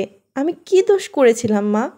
বলতে বলতেই মেয়েটা মুখের উপর হাত রেখে কাঁদতে শুরু করলো। সাফা কথাগুলো শুনে থমকে গেল। আলভি দীর্ঘশ্বাস ছেড়ে বলল, হুমা আমাকে কয়েকদিন আগে অতীত নিয়ে সব কথা বলল। আমি আহাতকে সব জানি, ওর সাহায্য নিয়ে সাইবারের একজনকে দিয়ে রাতুলের আইডি হ্যাক করলাম। কিছুই পেলাম না। সে আইডির পাসওয়ার্ড সাফার কাছে থাকায় আন্দাজ করলো রাতুলের আলাদা এক আইডি আছে। আহাত কথার মাঝে রাতুলের ফোন নিয়ে দেখলো আরও 4টা আইডি, সবগুলো সে রাতেই হ্যাক করা হলো। অনেকগুলো মেয়ের খোঁজ পেলাম, এর মাঝে এরা কয়জন। আমার মনে হয় এই কয়জনই সাফায় প্রমাণ পাবি। আমার নাম জেরিনা। আমার রাতুলের সাথে পরিচয় স্কুলে থাকতে। ও কলেজে ছিল। ও প্রায় আমার কলেজের সামনে এসে দাঁড়িয়ে থাকতো আর আমাকে বাসা পর্যন্ত ফলো করতো। ধীরে ধীরে ওর প্রতি উইক হতে থাকি। প্রেম শুরু হয়। ও আমার কাছে আজে বাজে পিক চায়। আমি অন্ধের মতো ওকে বিশ্বাস করতাম, যা বলতো তাই করতাম। কয়দিনে ও শারীরিক সম্পর্ক করতে চায়। প্রথমে বাধা দিলেও পরে যা বলে তাই করি। আর তার ভিডিও করে ব্ল্যাকমেল করে। আর তার কয়েকটা বন্ধুর সাথে। মেয়েটি বলতে বলতে কেঁদে উঠল। অন্য মেয়ে বলল, আমি রিহা। আমি ওর বাচ্চার মা হতে যাচ্ছিলাম, কিন্তু ও আমায় ছেড়ে চলে গেছে। আমি তখন সবেমাত্র কলেজে। তার কোনো খোঁজ নেই। বহু কষ্টে খুঁজে বের করার পর সে জোর করে আমার বাচ্চাকে অ্যাবর্শন করায়। অন্য একটি মেয়ে বলল, আমার ঘটনাও জেরিনার মতোই। এই লোকটা আমায় তার জন্মদিনে বন্ধুর বাসায় পার্টির জন্য দাওয়াত দেয়। সেখানে আমাকে নেশা জাতীয় কিছু খাইয়ে তার বন্ধুদের সাথে ও আমার জীবনটা নষ্ট করে দিয়েছে সেদিন। আমার নাম দিয়ে কোনো কাজ নেই। এই জানোয়ারটা আমার সাথে প্রেমের নাটক করে শারীরিক সম্পর্কে জড়ায়। আর যখন আমায় ব্ল্যাকমেল করে তখন আমি পুলিশের রিপোর্ট করি, কিন্তু ঘুষ খাইয়ে তাদের মুখ বন্ধ করে দেয়। আর আমার ভিডিও সহ কতগুলো ছবি ফেসবুকে ছেড়ে দেয়। এরপর আমার জীবন জাহান্নামের চেয়েও বেশি জঘন্য হয়ে ওঠে। না আমার মা বাবা আমার সাথে কথা বলে, আর না কোনো বন্ধু বান্ধব। যারা এসব দেখেছে রাস্তায় বের হলে তারা আমার দিকে এমনভাবে তাকায়, দেখে মনে হয় মরে যাই। কিন্তু আমি বেঁচে আছি এই জানোয়ারকে খুন করার জন্য। বলেই মেয়েটা রাতুলের দিকে এগিয়ে যেতে আলভি তাকে ধরে ফেলল। বলল, ওকে পুলিশ দেখবে, তুমি না। রাতুল কথাটা শুনতেই পালাতে চেষ্টা করলো, কিন্তু আহাত তাকে ধরে ফেলল আর তার দারোয়ানকে ডাক দিল। দুই দারোয়ান তাকে দুই দিকে ধরলো। আলভি রাতুলের সামনে যেয়ে দাঁড়ালো। রাতুল বলল, এইসবে কি প্রমাণ হয়? এই মেয়েগুলো তো মিথ্যা বলতে পারে। ওদের কাজ সহ অনেক মেয়ের কাছে শত শত মেসেজ, স্ক্রিনশট, ছবি সহ অনেক প্রমাণ আছে। তবে আমি তোকে একটা জিনিসের ছাড় দিতে পারি। আমি সব করতে রাজি। হোমার সাথে কি হয়েছিল সত্যি বল। হুমা কিছুই করেনি। হুমা তো শুধু সাফাকে আমার থেকে বাঁচাতে চেয়েছিল। আমি ফেসেও গিয়েছিলাম, কিন্তু মিলি আমাকে শেষ মুহূর্তে সব বলে দেয়। আর ওই কণ্ঠ নষ্টের ওষুধের প্রেসক্রিপশন আমি এনে দিয়েছিলাম। মিলি হুমাকে দিয়ে তা আনায় আর এমনভাবে সাজায় যে সব করণীয় হুমার। এতে আমার কোনো দোষ নেই। ধ্রুব বিস্মিত চোখে মিলির দিকে তাকায়। মিলি এক ঢোক গিলে বলল, কি আজব আজব কথা বলছো? আমায় ফাঁসাচ্ছ কেন? হ্যাঁ, আমি একা কেন ফাঁসবো? তুইও আমার সাথেই ফাঁসবি। আলভি দেখ, আমি সব সত্যি বলেছি। এবার আমায় যেতে দে। অবশ্যই যাবি, কিন্তু জেলে। আলভি তাচ্ছিল হেসে রাতুলের মুখে এক খুশি মারে আর কলার ধরে তীব্র গলায় বলে, আমার মা আমায় সবসময় শিখিয়েছে, মেয়েদের ইজ্জতের জন্য জীবন দিতে হলেও পিছু সরবি না। তার সম্মান জীবন থেকে বেশি দামি। আর তুই সে মেয়েদের সম্মানে ছিনিমিনি খেলতে লজ্জা লাগেনি? ওদের সাথে এমন করার আগে একবার তোর বোনের চেহারা চোখে ভাসেনি? তোর মায়ের শিক্ষা মনে পড়েনি? একটা মায়ের থেকে তার গর্ভের সন্তান ছিনিয়ে নেওয়ার আগে তোর ভবিষ্যতের মেয়ের কথা মাথায় আসেনি? এক মেয়ের সম্মান নিয়ে যে এমন খেললি, ভাবতে পারিসনি মেয়েটা তোর হবু বউ হতে পারে? তোদের মতো মানুষকে যোগ্য শাস্তি দেওয়া উচিত। আর এবার তুই টাকা দিয়ে পুলিশকে নিজের মুঠোয় করতে পারবি না, সে ব্যবস্থা আমি করব। আর দেখলি তো, সত্য কখনো চাপা থাকে না। আজ নিজে নিজের গোনা মেরে নিয়েছিস। যেখানে কথাগুলো থেকে ফিরলে হয়তো তোকে শাস্তি দেওয়াটা কঠিন হয়ে যেত, কিন্তু ওই যে মনে চোট থাকলে ভয় লাগে এবং ভয় সবটা বলে দিলে। এইসব এখন রেকর্ড করা হয়েছে ফোনে, যা পুলিশকে দেওয়া হবে। মাফিক চাচা, ওকে পুলিশ থানায় নিয়ে যান। দারোয়ান দুজন রাতুলকে নিয়ে গেল। আহাত সবাইকে বিদায় দিল। সবাই যে যার মতো ঠাই দাঁড়িয়ে রইল, কারো মুখে কোনো কথা নেই। হুমা অবশেষে মিলির সামনে এসে হাসি মুখে বলল, দেখলি তো, ছিনিয়ে নেওয়া জিনিস কখনো নিজের হয় না। ভাগ্যে যতটুকু আছে এর চেয়ে বেশি পেতে গেলে শুধু সর্বনাশ হয়। ধ্রুবর ভেতরে এই মুহূর্তে কি যাচ্ছে তা সে নিজেও জানে না। তার মনে হচ্ছে তার হৃদয়টা আজ হাজারো টুকরোয় ভেঙে গেছে। এতটা জ্বালা! সে এমন দুটা মানুষের কথা শুনে তার ভালোবাসাকে অবিশ্বাস করেছিল, তার হুমাকে অবিশ্বাস করেছিল। নিজের উপর রাগ লাগছে তার, নিজের উপর জেদ উঠছে। তার বিন্দুমাত্র সাহস হচ্ছে না হুমার সামনে যাওয়ার। কিন্তু সে এটাও জানে এবার যদি হুমাকে সে যেতে দেয় তাহলে আর কখনো তাকে ফিরে পাবে না। সে দেখল হুমা এসে মিলিকে কিছু বলছে। হুমা বলে যেতে নিলেই ধ্রুব তার হাত ধরে ফেলল। হুমার মুখের হাসি মুহূর্তেই মলিন হয়ে গেল।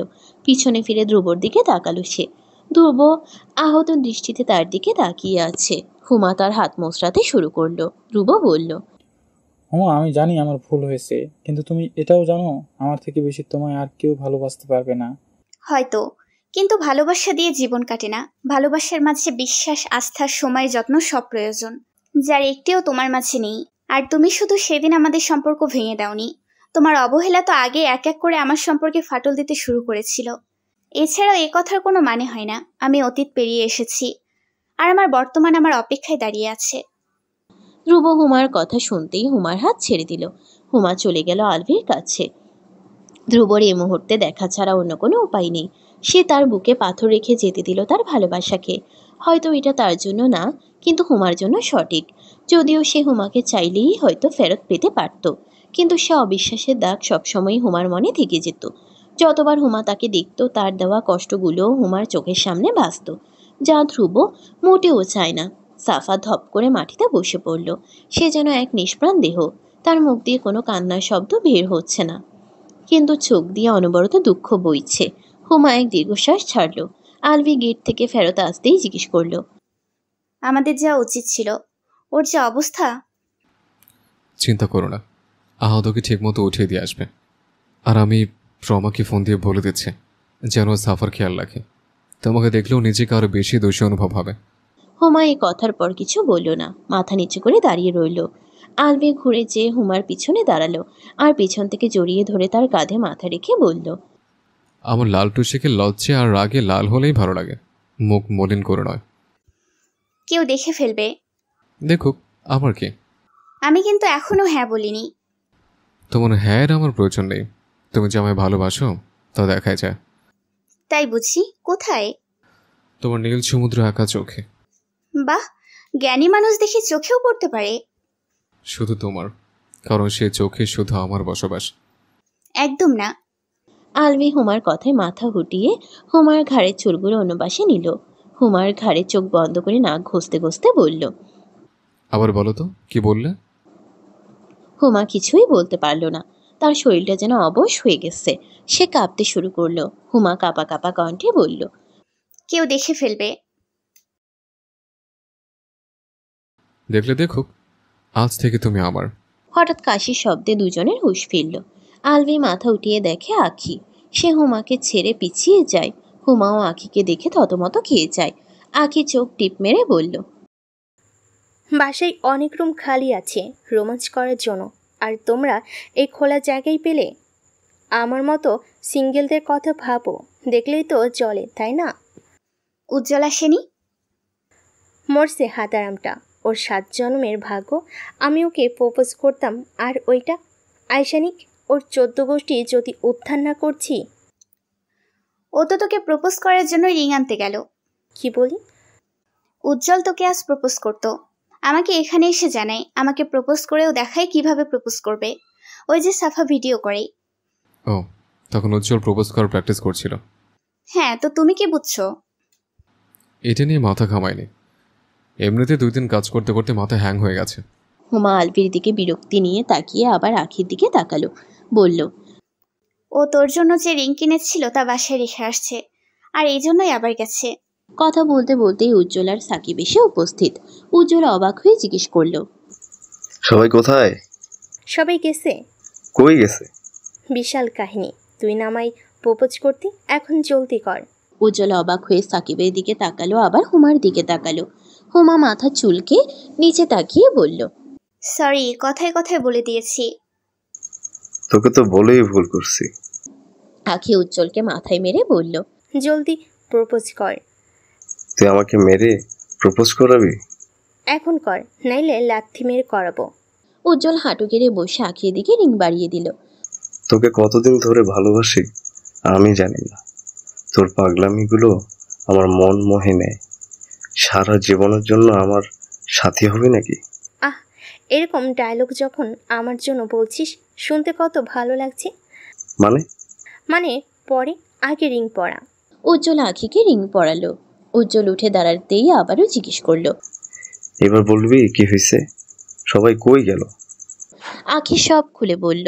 উজ্জ্বল রাগী কণ্ঠে বলল, ছি, হুমা আমার বোনের মতো, আর ওরা, যাই হোক, সব সত্য বেরিয়ে এসেছে, এটাতেই আমি খুশি। আর আলভি আর হুমা, তোমরা একসাথে আছো শুনে খুব ভালো লাগলো। আমি তো আগে থেকে জানতাম দুজনের মাঝে কিছু চলতেছিল। তুই তো সবারটা জানো, শুধু নিজেরটা ছাড়া। উজ্জ্বলই তোকে 2 বছর ধরে ভালোবাসে, এটা বুঝতে পারলি না, আর অন্যের কথা বলিস। আমি তো সব বুঝি। তুই কি আমার হাতে খুন হতে চাস? সাকিব আর কিছু বলল না। আখি আবারও বলল, দেখ কত ভালো, তোর আর আমি একদিনই প্রপোজাল পাইছি, আবার একই দিনে রিলেশনও গেছি। আমি তো এইজনকে হ্যাঁ বললাম না, কিসের রিলেশন? মানে কি? মনে হলো বলেছিলে না প্রেমের জন্য রিলেশন করতে হয় না, তাই নো রিলেশন, একেবারে বিয়ে করব। সমস্যা নেই, আমি রোমান্স রিলেশন ছাড়াও করতে পারবো। আলভি হুমার কাঁধে হাত রাখতে নিলেই হুমা আলভির পায়ে লাথি মেরে বলল, রোমান্স তো বিয়ের পর। সবাই একসাথে হেসে দিল। 5 বছর পর হুমা আর আলভি স্টেজে দাঁড়িয়ে আছে। পাশে উজ্জ্বল, আখি। মোমো আসলো তার স্বামীর সাথে। মোমো আলভির হাতে গিফট দিয়ে হুমার হাতে হাত রেখে বলল, যে পাগলাটাকে বিয়ে করছো, হাজারো শুভকামনা দরকার। হুমা হাসলো, বলল, কথাটা ভুল নয়। অন্যদের সাথে কথা হয়নি, ওরা কি আসবে না? সাপার আসা সম্ভব না। ও গ্রামের বাড়িতে আঙ্কেল ভীষণ অসুস্থ। ধ্রুব নাকি আসবে। ধ্রুব আর আহাত রাস্তায়। প্রতিবারের মতো লেট লতিফ। হুমা আর আলভি হাসলো। হুমা বলল, তাও তো তোর পরিবারের সাথে তোর আর উজ্জ্বলের জন্য বিরোধ করছে, যেন তোদের বিয়েটা হয়। না হয় তোর দাদা তো রাজি না। আর তার বোনের জন্য আমাকে সাবধান করেছে যে তার বোনকে কষ্ট দিলে আমাকে খুন করবে। তোদের দুজনকে আজও বুঝলাম না। তুইও তো আহাদের কম চিন্তা করিস না, কিন্তু একে অপরের সাথে ঝগড়া ছাড়া অন্য কিছু করিস না। ও এটারই যোগ্য। এই সাকিব ভিডিও কল দিছে, দাঁড়া ধরি। উজ্জ্বল ফোনটা উপর করে সবাইকে দেখালো। সাকিব আমেরিকায় ডাক্তারি পড়ার জন্য গেছে। উজ্জ্বল সাকিবকে ফোনে রকম রেখে সবার সাথে কথা বলতে শুরু করলো। সবাই যখন সাকিবের সাথে কথা বলায় ব্যস্ত, হুমা মোমোকে এক পাশে নিয়ে যেয়ে বলল, মোমো, তুমি মিলির কথা বললে না? এত কিছুর পরও ওর কথা জানতে চাও? ল্যারিনগিয়াল ক্যান্সার হওয়ার কারণে জিজ্ঞেস করছি। ওর এখন অবস্থা কেমন? ঠিক জানি না, কিন্তু অবস্থা অনেক খারাপ। তোমার সাথে যা করেছি তার পরিণতি পেয়েছে। আমি এভাবে তো চাইনি। সবার সামনে সত্যি এসেছিল, এতেই আমি খুশি। আল্লাহকে জলদি সুস্থ করে তুলুক। কিন্তু পরিণতি বলেও একটা কথা আছে, যে যেমন কর্ম করে সে তেমন পরিণতি পায়। কর্মফল বলেও কিছু আছে। আমি তোমার জন্য অনেক খুশি। তুমি সাকিবকে এতদিন ধরে পছন্দ করতে, তবুও আমেরিকা যাবার পর নিজেকে অনেক সুন্দর মতো সামলেছ এবং আমাদের ভার্সিটির শিক্ষক হয়ে গেলে। অনেক গর্বিত আমি তোমার জন্য। মোমোর সাথে কথা বলার মাঝেই হঠাৎ করে শ্রাবণী এসে হুমাকে জড়িয়ে ধরল। ধ্রুব এলো শেষ পর্যায়ে। স্টেজে উঠে দুজনকে শুভেচ্ছা জানালো। তারপর হুমাকে বলল, তোমাকে আজ অনেক সুন্দর লাগছে, একদম অপসরীর মতো। হুমা ধ্রুবর কথায় মুচকি হাসলো। আলভি হুমা আর ধ্রুবর মাঝে এসে ধ্রুবকে জড়িয়ে ধরল। ধ্রুব বলল, এখন তোর তো বই, এখন তো জলা কমিয়ে দেয়। কতদিন ধরে তোকে দেখি না, তাই জড়িয়ে ধরলাম। তুই কি জন্য জড়িয়ে ধরেছিস তা এখানে উপস্থিত সবাই বুঝেছে। সাথে সাথে সবাই হেসে দিল। ধ্রুব হুমার দিকে একটা প্যাকেট এগিয়ে দিয়ে বলল, তোমার উপহার। ধন্যবাদ। হুমা হাসি মুখে ধ্রুবর দেওয়া উপহার নিল। আলভি রুমে এসে দেখে হুমা জানালার কাছে দাঁড়িয়ে বাইরে তাকিয়ে আছে। আলভি যে হুমার পিছনে জড়িয়ে ধরল, আর হুমা কেঁপে উঠল।